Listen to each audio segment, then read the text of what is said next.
Hi everyone, and welcome to today's episode. I'm so excited to be joined by Alexandra Didio. Alexandra is a marketing and partnerships powerhouse with expertise in product marketing, growth, media, and commercial strategy. What has really been one of the most defining moments of your career or personal growth? I think for me, it was honestly probably my most recent decision to step away from my role at Flight Studio and at Diary of a CEO.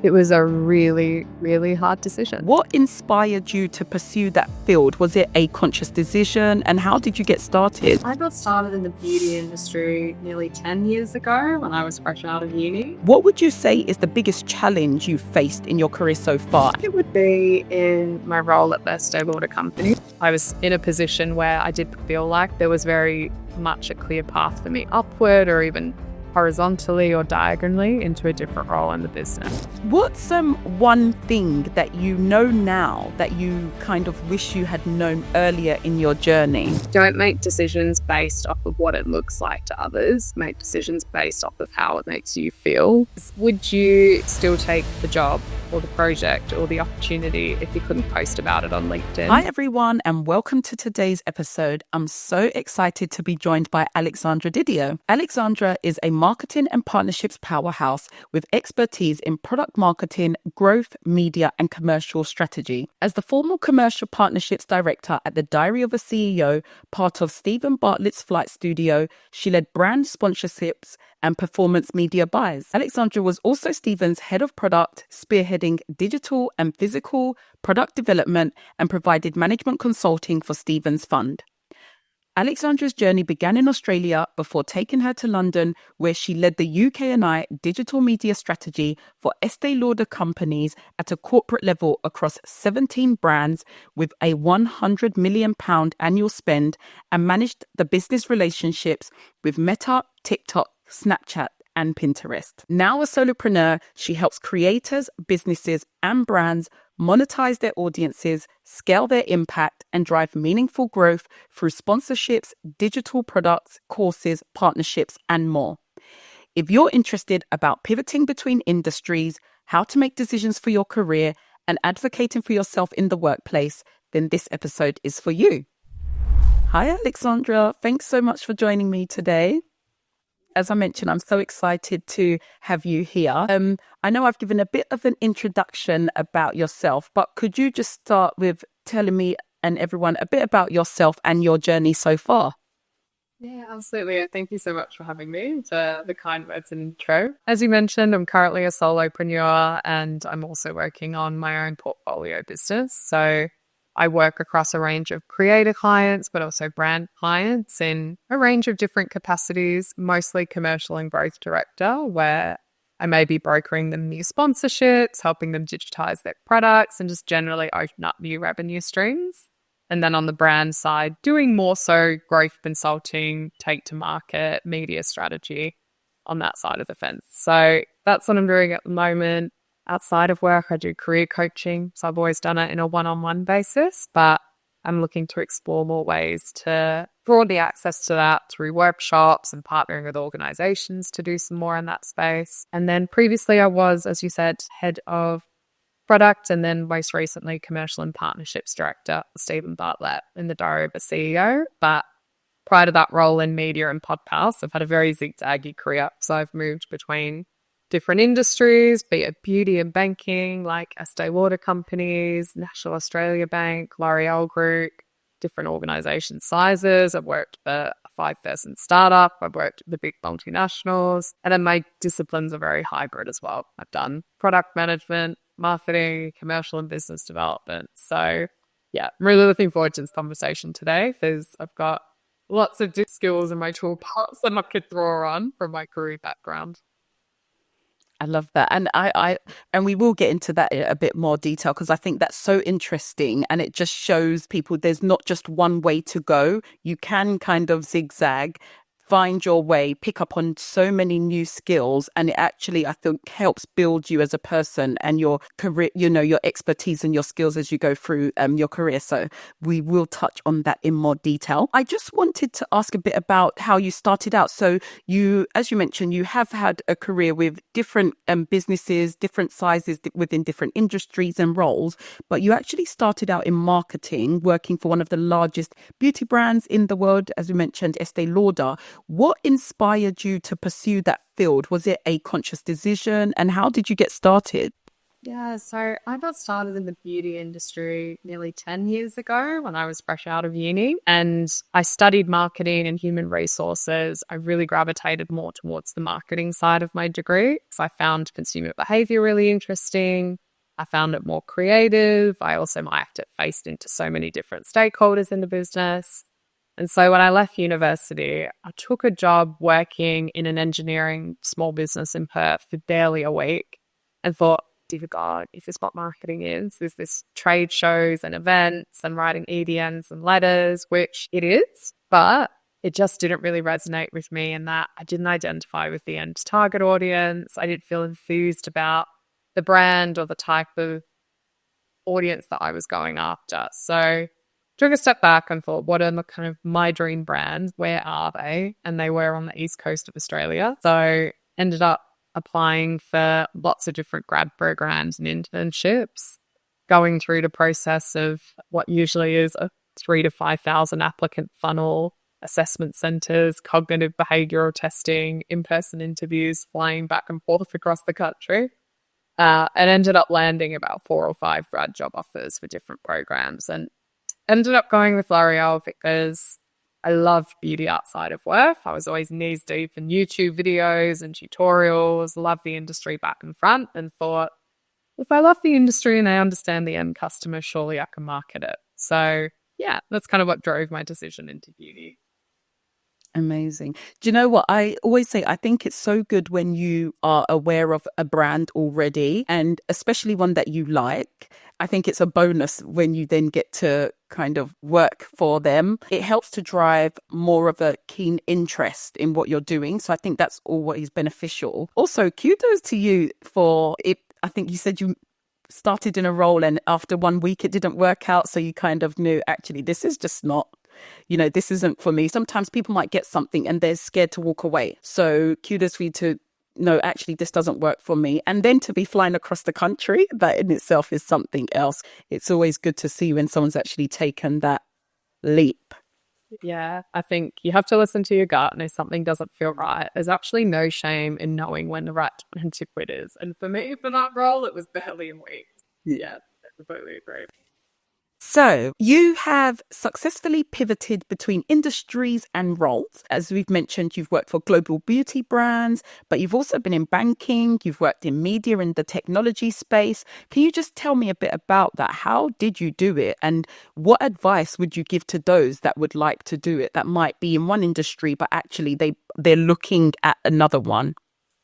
I think to me, it's looking at and doing the internal inventory of what are all the day-to-day tasks that sit under your current role? What are all the day-to-day tasks that sit under the aspirational role? And that role may be a different skill set. It may be a different industry. Because I think when you actually strip down your day-to-day tasks between the two, then you can actually find some of the commonality. It may be that you work as a product marketer at the moment and you want to get into product management. You may find when you actually strip it down to your day-to-day tasks, 80% of those tasks have some level of transferability across to the new role you're trying to do, be it managing external parties. Maybe on the marketing side, it's a media agency. Maybe on the product management side, it's a developer. And then once you've kind of got that ability to articulate to a recruiter or a talent acquisition lead, this is where maybe it's 60% or 80% of my day-to-day tasks are transferable. I think it's also being able to recognize and be humble about the fact there are going to be gaps in skill set, and what do you need to do to close those gaps. It could be working on a project in your business that faces you into the type of role that you want to work for. It could be taking a sidestep role. And I've done this in my career where I was trying to taking back into beauty and was facing so many walls with getting back into beauty because they wanted people with direct industry experience. So I ended up taking a role with a fashion tech startup. So it was an adjacent industry. It built up a really niche skill in media strategy and planning that then got a foot in the door back in the beauty industry. So sometimes it's you can solve that gap through a sidestep role. Sometimes it's also through formal education and training. Maybe you do a general assembly product management course. So I think it's a combination of doing the audit between where you are and where you want to be, understanding and advocating for what's transferable, and then being quite active with plugging the gaps in your skill set so you can say with confidence to a prospective employer or role opportunity, here's what I can transfer and here's where I plug the gaps. Yeah. I love that kind of practical tip about literally doing that audit so you can see it. And I think another thing that you touched on that is so important is that transferable skills. I feel like often when you want to do that move or that change, we do focus on the skill gap. And yes, you should, because you need to be realistic so that even when you're asked about it, you can speak to it. But I think we should also have that confidence in understanding, oh, these are the transferable skills that I do have, and these are how I can bring them to the role, and really kind of believing in that actually it's a change, it's something different, but I do have those skills. And like you mentioned as well, that kind of sidestep is always... I'm sorry, I was going to say, there's no shame in taking a sidestep. Like sometimes 6 month sidestep will put you ahead 3 years in your career. So it's absolutely worth its weight in gold. I agree. I think, there's the saying, sometimes you take one step back to take two forward. I don't even necessarily sometimes think it's a step back. It's just different. It's it's still that sidestep, but it's still different. You're still going to acquire new skills. You're still going to learn. You're still going to be able to apply it. So I think that is something that people really do need to be aware of. And it's just good to hear you speak about it. So you have worked for a variety of companies, including global established brands, as we've mentioned, like Estee Lauder, but then you've also worked for startups and scale-ups and new businesses. So what were the key differences that you noticed, and do you feel you thrive in one environment over another?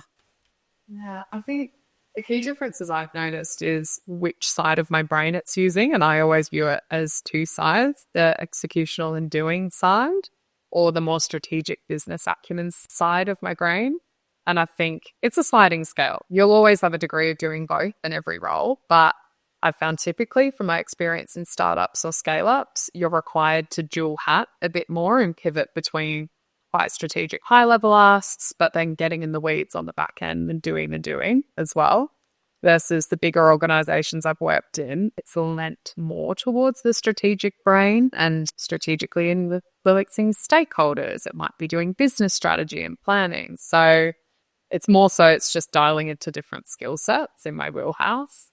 I think the key difference as well tends to be autonomy of decision making in bigger organizations. It may be that there's more buffers in place, there's more managers to get something through to sign it off, and there's a few more safeguards before you can hit the ground running with something, versus in a startup or scaler, you could have an idea on Tuesday, execute it by Wednesday, and have results by Friday. So I think that's a key difference I noticed as well. And then in terms of what I prefer, I think it's been different at different points in my career. I think there's been times where I've really craved a challenge and wanted to learn a new skill set, and a startup or a scale-up's being the right fit for that. I think there's been times in my career where perhaps I've wanted to do something that is in an industry I'm comfortable with and has mass impact at scale, and I can see that I'm working with big budgets or millions of consumers, and I'm leaned more towards a more legacy business or a legacy brand to do that. So yeah, it's really dependent at different points in my career. The startups and scale-ups, honestly, have probably been more of the mental challenge for me. And that's also probably a reflection of my brain, I think, skews more towards the strategic and business acumen side. So maybe to keep on doing piece is more a scratch on my skill set. But yeah, it's how I just me personally. Yeah. Do you know what? I feel you on so much of that, because I have worked in kind of startup scale-ups too, and then I've worked in the kind of corporate setting, and it's funny. Well, it just resonates with me when you talk about the amount of different hats that you have to wear. It's almost like all hands to the pump, but I think you just get exposure to so much and you just learn so much that you can then apply, I feel like, in kind of the corporate environment. I completely agree. It's almost like accelerated learning, and you're doing maybe 4 years worth of work in a year. So for me, I've always found those roles, I tend to do shorter stints in them, but completely agree. It's definitely all hands on deck in those roles. Exactly. So you have, as we mentioned, you've been able to pivot between industries, but you've pivoted between roles. What were some of the key factors that you used in your decision making? Were those conscious decisions? Were there times that came that you felt, right, it's time for me to move on? Or what does that kind of look like for you? I think for me, whenever I felt like I'm on the edge of a career change or a pivot or doing something different, I'll often do the self inventory to ask myself, do I feel like I'm in a growth phase right now or a maintenance phase of my career? And for me, a growth phase is also looking more broadly at my life. Like, do I have the capacity right now with things going on outside of work to take on a real challenge within my work day to day? And that growth phase could look different for every person. So it's, what does that look like for you? Is it that you want to move into a new industry? Is it that you want to take an upward promotion within your current company? Is it that you want to acquire a completely different skill set? So I think that's kind of the question I ask myself first is, am I in that growth phase? If yes, what do I want the next 6 months to look like for me? And then how do I reverse engineer from that in terms of type of role, type of projects, type of connections and people I want to be associated with? I think there's also no shame in doing that audit and saying, do you know what, right now, I need work to be maintenance. I want to refine my in my current role, or I've got a lot going on outside of work and I need the capacity to expand other areas of my life. I don't think people really advocate for that enough. There's nothing wrong with having an intentional period of your career where you're in a maintenance phase.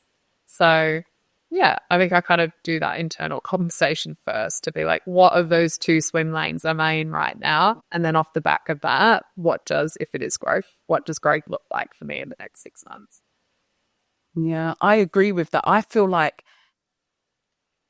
depending on where you are, just even in life, you just have to be real with yourself about what do I want from my career also at this point. Like, is it that kind of in a growth phase, I want to move up the ladder, or like you've said, I've got so much going on at home, or this is happening in my life right now. Actually, I need somewhere where I can do a great job, but it's not so demanding of me. It's good for our own, I think, well-being as well, just to actually have that conversation with ourselves and then kind of make decisions based on that. I agree. It's you're setting yourself a little bit of a fail if you're not listening to that inner voice as to what you actually have capacity for before you actually take that step. So yeah, I agree. Exactly. So one question that I wanted to ask you was, you've got so much experience, you've done so much in your career. What has really been one of the most defining moments of your career or personal growth? I think for me, it was honestly probably my most recent decision to step away from my role at Flight Studio and at Diary of a CEO.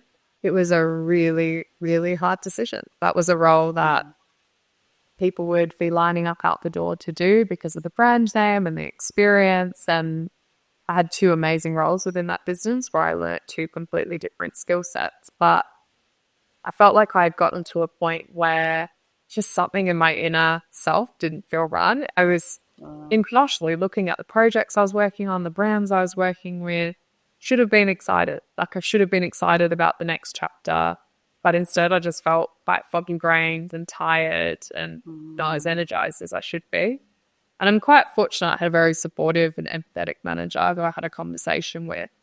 And that kind of gave me the confidence to go, do you know what? For right now, this opportunity has been amazing and carried me to this point, but I need to take a step back to take a step forward. And I think particularly for a type A person like myself, and one of my old bosses actually said me this quote, and it was, for a type A person, they think they can figure out what they want to do next while they're still doing something, and they can't. Sometimes they do have to stop.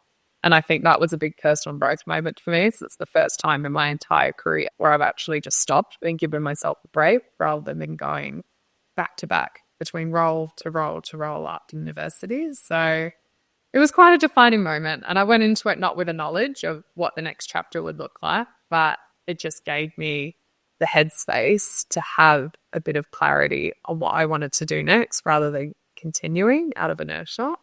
So, yeah, difficult decision, but it's for me. I can imagine. I commend you for that because I feel like that's something people probably go through all the time, whether it's even I have climbed the ladder in this workplace.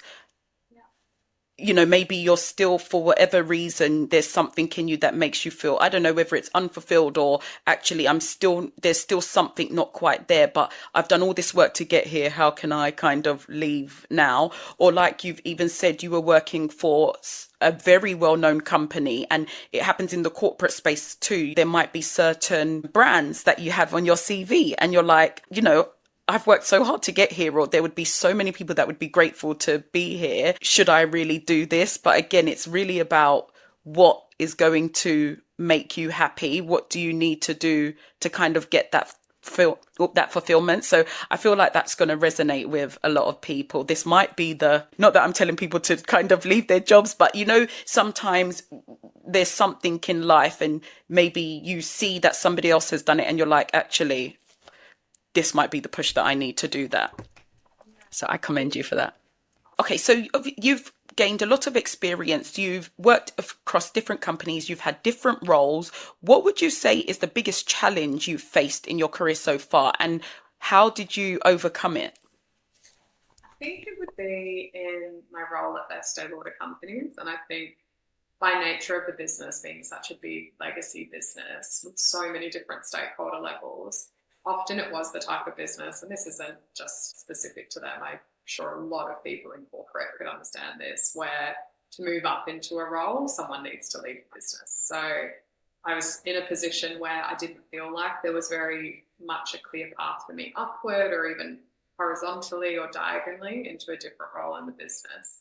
So I think it was a challenge in the sense that I've always been quite ambitious in trying to move on to the next role, and often actually don't think sometimes I've spent the amount of time I needed in a particular role refining my skill set and my craft. So I think there was a challenge because I had to let go a bit of my own ego and my own ambition in a way and accept what's within my control here. I can, instead of trying to influence upward, which I have always done in my career, I actually made a tangible decision to influence horizontally with my peers, my external stakeholders like Meta, Snapchat, TikTok. And it was one of the biggest pleasant surprises of my career. So when I left that role, the amount of, I guess, admiration I got from peers and the amount of support, and those peers then putting me in touch with people for the next role or the next journey, it just went to show that I think your network is not just upward, it needs to be 360 and around you, and never to discount the power of a peer in advocating for you, and that sometimes you have to focus on what's in the remit of your control. And if you can't move upward or horizontally or diagonally, and there's still skill sets to be learned, there's also no shame in having a period where you're refining those skill sets and your craft. So it was a bit of, I think, like a mental switch for me that I'd never really made in my career to that point. Yeah. I think that's something I've picked up on as well, in terms of even in the workplace when you're facing challenges, or when you're even, at the moment, the market has been crazy, for instance, in the tech space. And I think that point you touched on is also important there in terms of your network and how important your network can be for you.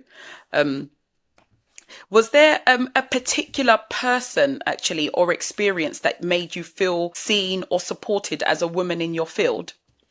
Oh, I think actually in that company at Estee Lauder, my last manager, he actually was taking over from another manager only for a short period of time for a maternity leave cover, just made me feel really seen and recognised for the work that I was doing. Yeah. And it came down to, even if the company couldn't reward me with a title or a salary, even just having a manager acknowledge, I can see you're going over and above and I want to help raise your visibility in the business, be it putting you on high profile projects or giving you access to stakeholders that you don't Yes. normally have access to. So I think that manager was one of the best managers I'd had, because she took it as part of her responsibility, not just to make sure I was delivering against an end goal or developing tangible skills, but she was also someone who wanted to advocate for my internal PR in the business, having to wear that myself. So yeah, she's someone who springs to mind.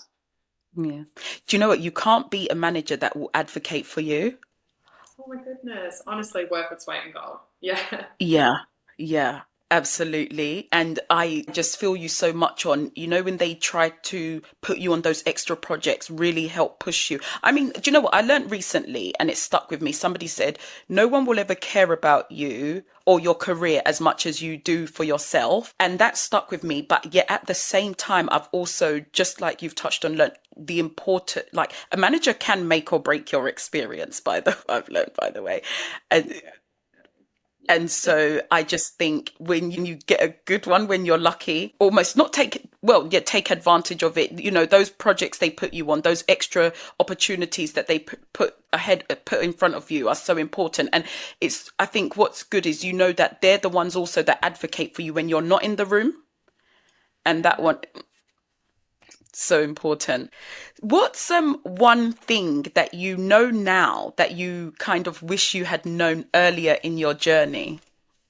I think kind of to our earlier point on walking away when it doesn't feel right or doing what makes you feel good and is going to make you feel happy. I think don't make decisions based off of what it looks like to others. Make decisions based off of how it makes you feel. And I think something I read which really resonated with me is, would you still take the job or the project or the opportunity if you couldn't post about it on LinkedIn? And for me, that's quite a powerful question, because it makes you do the internal audit of, am I making this decision out of ego, or am I making Yeah. this decision because I genuinely want to do something? And I think I'll be the first to put up my hand and say there's definitely been roles or projects or opportunities in my career that I think ego's driven me to take, rather than me actually taking it out of something that's in my best interest or as a role that's going to serve me and propel me to the next chapter. So yeah, I think focus on how it feels rather than how it looks to other people is something I wish I knew when I started my Yeah. career. Yes, I love that. That kind of, I don't know, is that almost even kind of that, it's like it's like leaving your ego at the door, isn't it? What is truly good for me versus what does it look like? When they even say don't act rich, you actually want to be rich. And I feel like even just kind of in your own true sense of being, it's that thing. It's not what looks shiny, what looks good to everybody else. It's genuinely actually what's good for me. So I think I'm going to have to remember that kind of ego check. Yeah, I'm still trying to learn it, because sometimes it can be so rooted in your brain when you're making decisions. But yeah, I think there's a term of phrase, spotlight syndrome, where we think people are looking at what we're doing more than they actually are, and we kind of Yeah. understand how much we think other people are observing what we do. Perfect. Okay, so what's one accomplishment you are most proud of in your career and why? I think it's probably my most recent chapter, and making the decision to transition away from traditional type career into a portfolio type career. So maybe for those who aren't familiar with the term, a portfolio career is where instead of monetizing one skill set with one employer, say you're a product manager for one particular employer, a portfolio career professional will have multiple different income streams across multiple employers, multiple businesses or opportunities. So for me, I always wanted to give that a try, and I'm very much open to being humbled that in the next 3 to 6 months, I might say, do you know what? I've given this mode of work a bash and I'm ready to step back into a more traditional type role. But I'm proud of the fact I've kind of leaned into that inner voice saying, you've always wanted to try more flexible mode of work. You wanted to try working across multiple clients and context switching between my different skill sets, be it marketing or product or commercial, which often in an in-house role, it's hard to Yeah. find a role that has that scope that allows you to do that.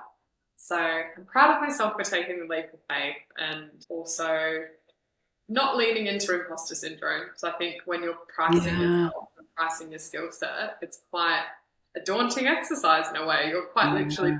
putting a monetary value down to your hours of what is my skill set, what's the special sauce to it. So yeah, I'm proud of myself for giving that a go and trying a different mode of working. Yeah. Do you know what? You just touched on two things there that I think are so key, which is you said you've stepped away and you're doing your own thing. And, it might be fantastic, but even if you decide to turn back into full-time employment or, something traditional, I think people need to know that that's just fine. I think the fear of how something might play out puts people off from even going for something. So I think that is, that in itself is such an achievement to walk away from something that is so great to kind of go for something else that is a dream or what have you for somebody. And then that second point that you touched on around that imposter syndrome. I mean, it really is an enemy of progress. You have to not let it get you. You really have to not let it get you. Yeah, I think I just Um, have to tell myself, like, you deserve to have a seat at the table, whether it's a yeah, meeting that you feel nervous to sit in or a pitch presentation to a potential client. Like, you deserve to have a seat at the table, have yep, value to add, and just continue to reinforce that. But yeah, it happens to the best of us. Good old I imposter know, syndrome. I know. So, how do you hope your work and achievements inspire others, especially women and young girls? I hope that my career and the fact that it has been a zigzag career and I've kind of Yeah. pushed through barriers to enter into new industries or new disciplines and roles, I would hope that would inspire others to kind of adopt the philosophy of you don't ask, you don't get. And I think that has Hmm. been a motto of mine throughout my whole career. And I think what really drove it is when I was at uni, I did an employment relations unit where the whole focus of the unit was negotiation skills and the differences between how men and women show up in the workplace, for example. And I think there was this one stat that's just like burned in my brain that it was something like entry level career graduates, 12.5% of women will negotiate a pay rise versus it was around Isn't 68% it crazy? or something to that effect. And I thought, I never want to be in the 78% of women who don't put their hand up because men are going to put their hand up. So I think, yeah, if my work can inspire anything, it's put your hand up. You don't ask, you don't get, because often, particularly as women, your male counterparts are asking and they are getting, and it's not worth shortchanging yourself on your career just because you feel like you should sit in a certain box or sit within the boundaries. Yes, yes, yes, and yes to all of that. I have to say, like you said, you don't ask, you don't get. And I always say in anything, what's the worst that can happen? I think it's better to have tried and, than not to at all. But and the stats speak for themselves, to be honest with you. When you start reading through some of them, it's actually quite crazy. So Yeah. if there's one thing I think people need to take from that, like you've said, is you don't ask, you don't get. So thank you for all of that, Alex. I guess what I would love to know is what's kind of next for you, and really, how do you see your work contributing to the future progress in your field? Yeah, I think for the next few months, I really want to refine my craft with my clients. So I have a mix Yeah. of some creator clients and some brand clients where I'm doing commercial and growth strategy for them. This is the first time that I've worked in a more flexible mode of working. So I want to acclimatize to that as well and make sure I'm adding the most value for them, but also generating the most return for my time as well. So I think it's refining my craft in that space. And I think with that more flexible mode of work, I've structured my time so that I should have 1 to 2 days a fortnight or a month to actually pursue some of the entrepreneurial ventures I've always wanted to do, particularly in the career coaching space, workshops with women or junior employees or Love just that. anyone really who's struggling to Yeah. advocate for themselves within their professional lives or in their entrepreneurial ventures. So yeah, I think the next few months, refining my craft, but also using some of that time that I've freed up now through more flexible working to actually just shoot from the hip and give it a go, reach out to some members clubs, co-working spaces, learning and development leads in existing organizations and see if speaking on those types of topics would actually be of value for people in their organizational communities. Amazing. You've got a lot of plans coming up. Oh, they all seem so exciting. And actually, I'm sure people want to know, where can they find you? Yeah, I think predominantly I am on LinkedIn, so Yeah. I'm trying to make a proactive effort to be a bit more active on LinkedIn. So yeah, I'd say LinkedIn would be the best place to get a hold of me. Amazing. Well, thank you so much for taking the time to talk to me today. I know do you know what? I've taken away so many kind of insights, tips from you, but it's also nice to see and to talk to somebody that actually so much of what you've experienced in your career resonates with me, and I'm sure it resonates with others too. So again, thank you so much for taking the time to talk to me today. And yeah, really looking forward to seeing everything play out in your journey. Thanks, Oh, thank you Alex. for reaching out to me. I think you're the best advocate for the philosophy of you don't ask, you don't get, because you've been really intentional with curating people for this podcast that you know are going to give value to your audience. So thank you for reaching